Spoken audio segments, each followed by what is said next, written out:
When I sat back down at my desk, I had the sensation somebody was beside me.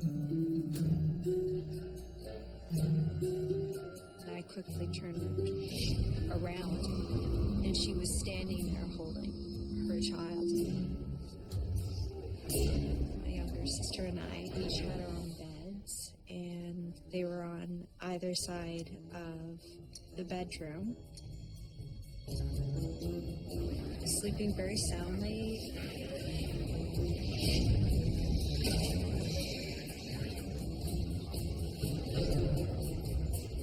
And all of a sudden, our beds started to shake. And then our beds moved together towards the center of the room.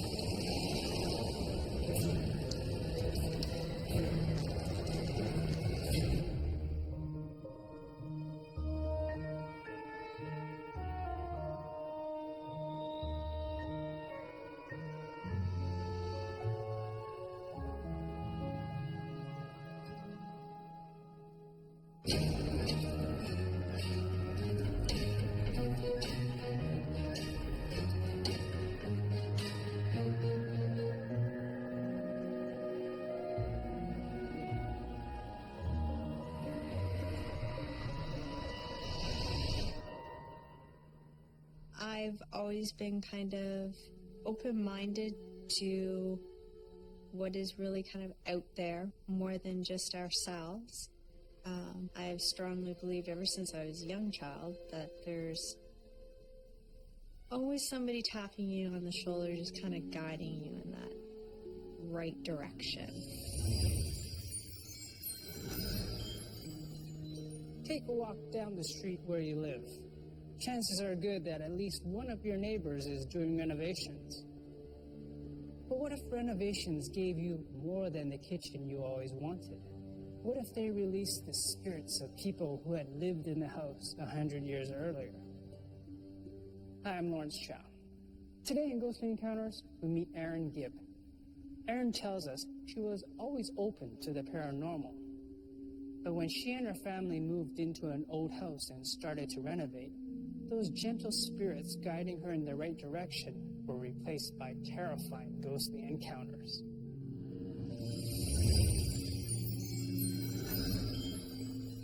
My other siblings and myself, my parents, we purchased this house in Cold Springs. I was 11 or 12, grade 7.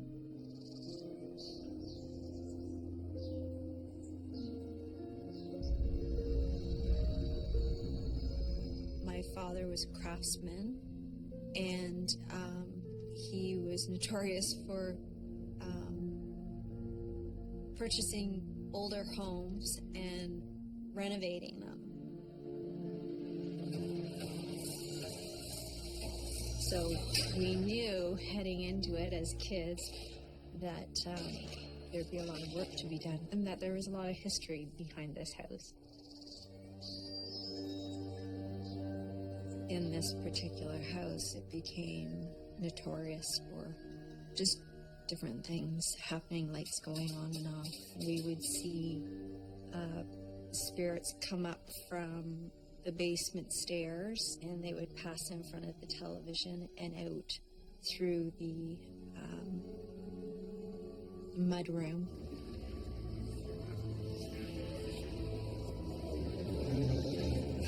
All of a sudden the stereo would turn on.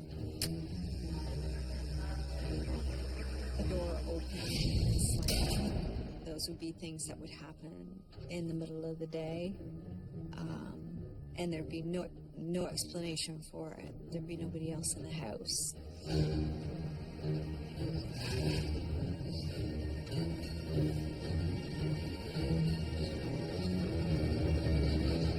The activity increased over a period of time when we were knocking the walls down. It was almost like they were angry. I think it was us changing the space. They didn't like the fact that we were altering what was so very familiar to them. So just little things like that, that would just be gentle reminders, I guess, to us that they were always there. It just didn't have to happen at night. You know, it was dark and creepy out.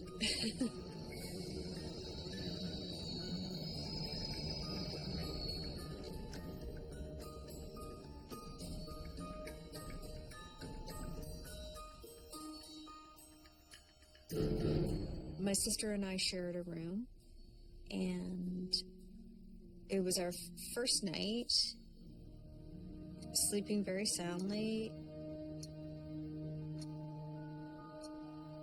We all went to bed early. We had all been unpacking and, working around the house and everything like that. Next thing we know, we hear footsteps come up the front staircase.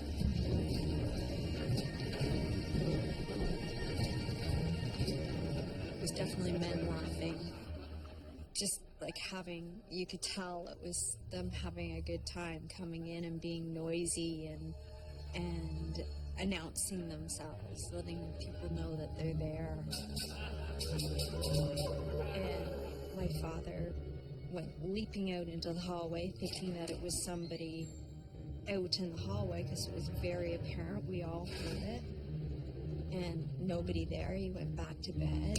And then all of a sudden you hear it dun dun dun dun dun up the stairs again. So my dad went out into the hallway. Nobody's there. So this went on for quite a few nights in a row.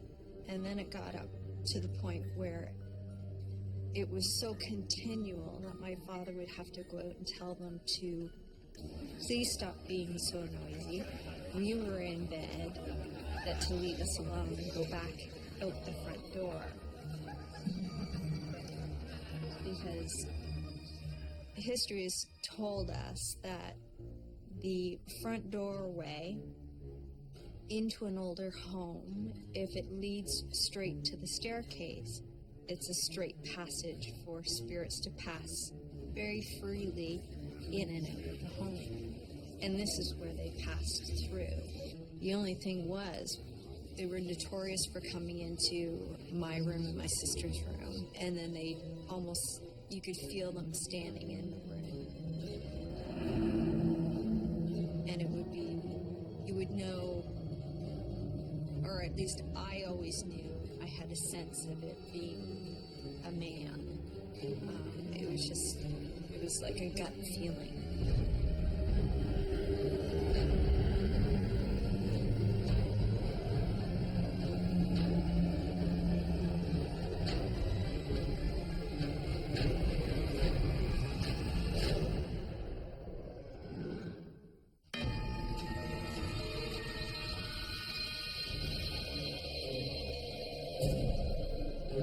They were notorious for coming into my room and my sister's room.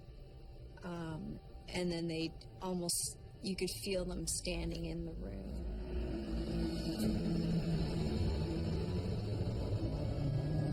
And you would know, or at least I always knew, I had a sense of it being a man. It was like a gut feeling.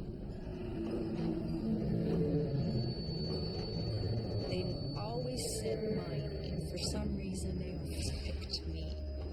They'd pull my hair, or I'd feel them sitting on my bed.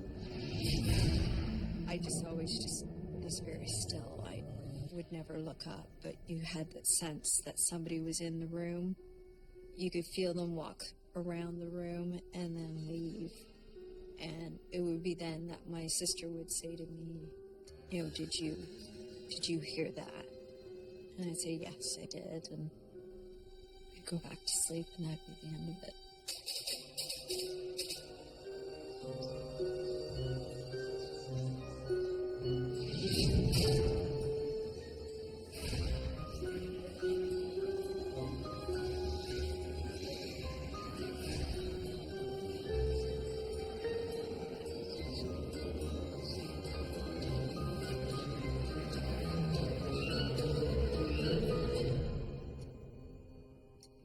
younger sister and I, we each had our own beds, and they were on either side of the bedroom,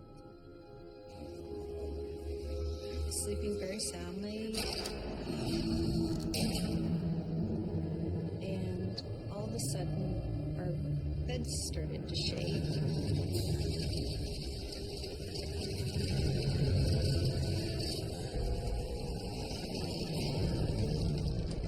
And then our beds moved together towards the center of the room. And then slid back against the wall.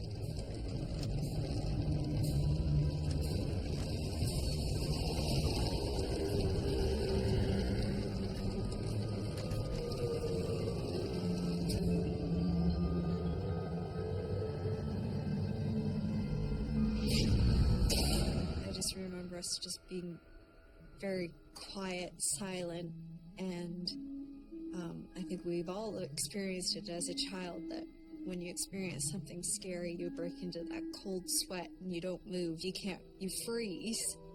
And probably about a minute passed. And then finally my younger sister said, just in that little whimpering voice, "Erin, did you feel that? Did you hear that?" And I said to her, "Yes, let's just, don't talk, don't say anything else to me, just roll back over and go to sleep. Don't say another word, just go to sleep." And then we woke up next morning and described this instance to our parents. It was very apparent to my parents as well that my younger sister and I were correct, that there was something in this house. And from then on, we never looked back. I think it was almost every other night that there was something going on in the house.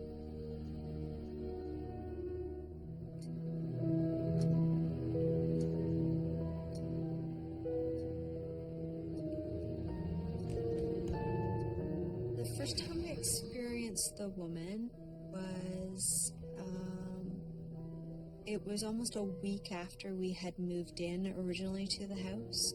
It was just, regular night, went to bed.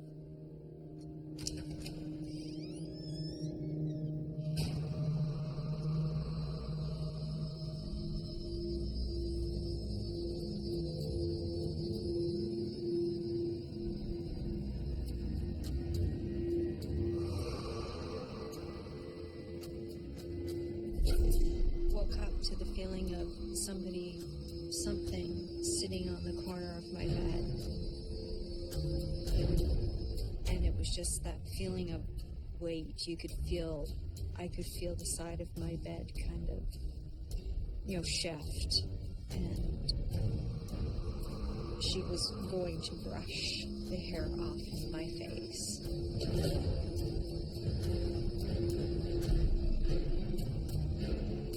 I tried to scream, opened my mouth, nothing came out.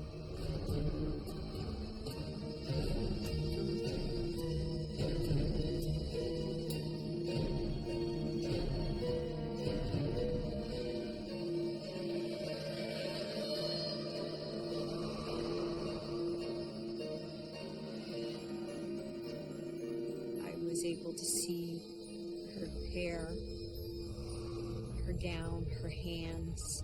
I can honestly say that it terrified me, so I just very quickly rolled over, turned on my side, and being that young, I was like 11 or 12, I broke out into a cold sweat, and before I knew it, I think I just wound up falling asleep just purely due to fear and forcing myself to, that it would go away. And next thing I knew, it was morning, and I was waking up to being able to tell my story about what I had seen.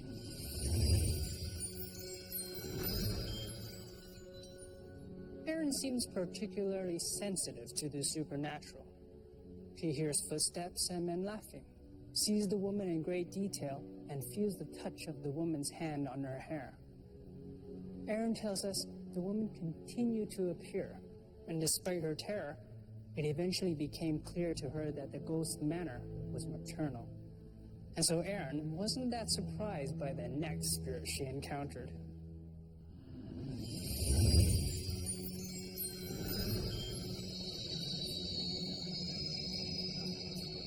I saw her with the child when I was doing my homework.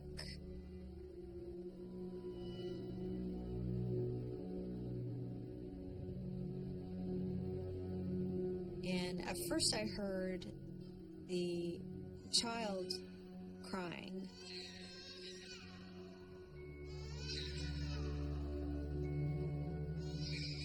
And I thought, geez, that's strange. I wonder where that's coming from. And I proceeded to stand up to look outside my window. And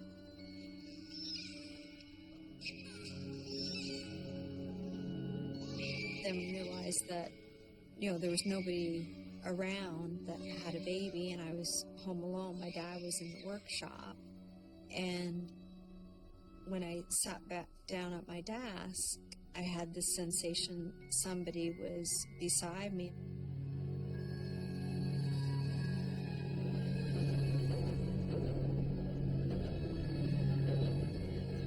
And I quickly turned around, and she was standing there holding her child.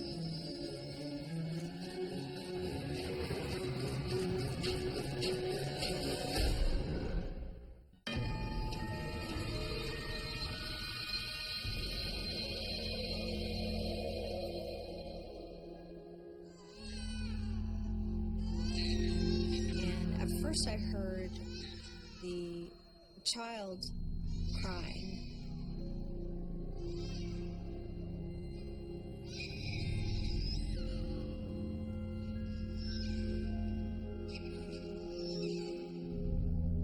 When I sat back down at my desk, I had this sensation somebody was beside me.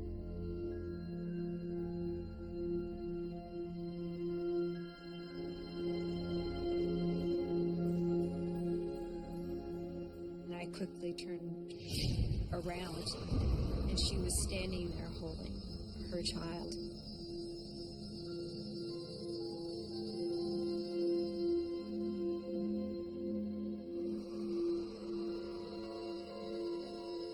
And they were just watching me. She was just very much at peace. I was not afraid. Nothing was done or said. They just both looked very content. She smiled, and then they just faded out. That was it. And I went back to my homework.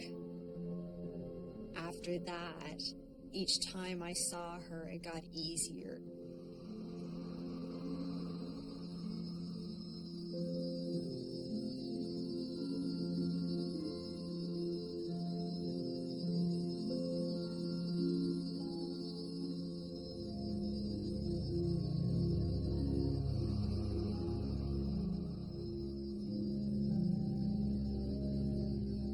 I didn't jump out of my skin. It just became second nature. Once I saw her, it was okay.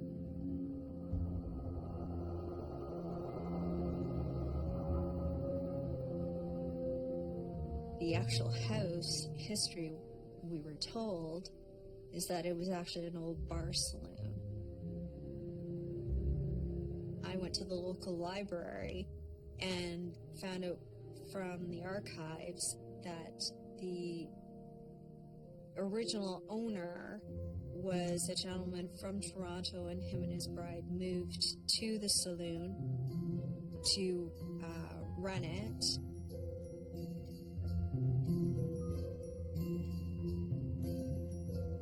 He had plans to build a new business on a neighboring lake, and left his new bride with their child at this saloon to run it herself.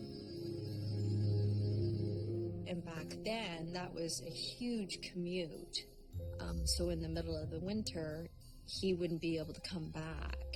She was there on her own with the child.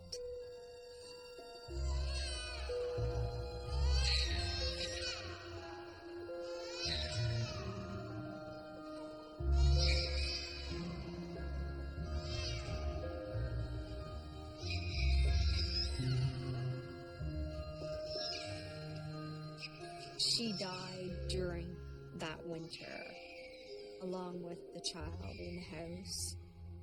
And I truly believe that every now and again she goes back, she comes back to the house to see if he is there for her. That's that part of her that is still keeping her here and the child here.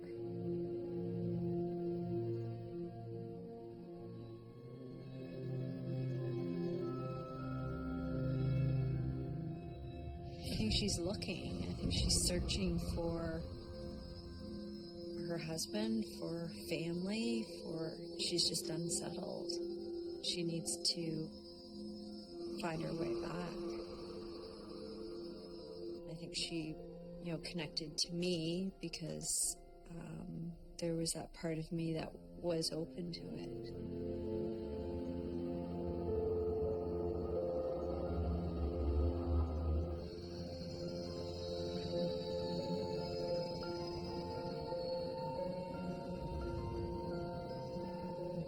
When we actually were renovating, we took down the wall leading up to the staircase.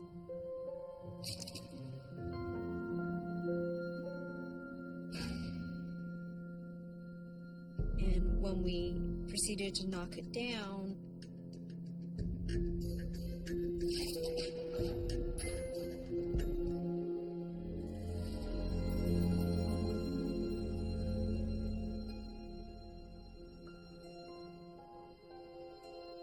it was stuffed with Victorian baby's dress.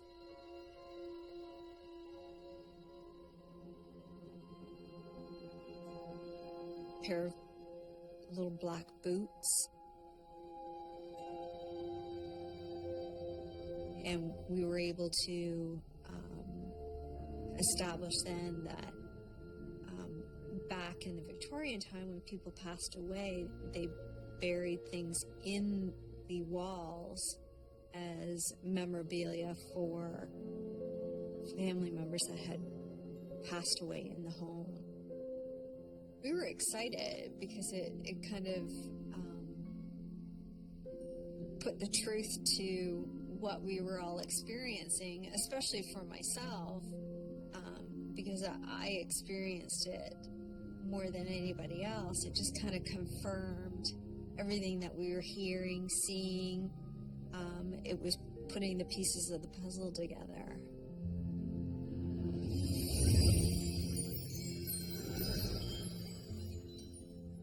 Our experts tell us that renovations are often reported to stir up ghostly energy. But it's the amount of historical verification Aaron discovered that our consultants find particularly fascinating. When our experts evaluate a ghost story, they look for historical information rather than conjecture and hearsay. Finding the baby dress, the boots, and other items from Victorian times in the wall is what turns a typical haunted house tale into a ghostly encounter to be taken seriously. We often hear the expression, "If these walls could talk." In Aaron's story, they did.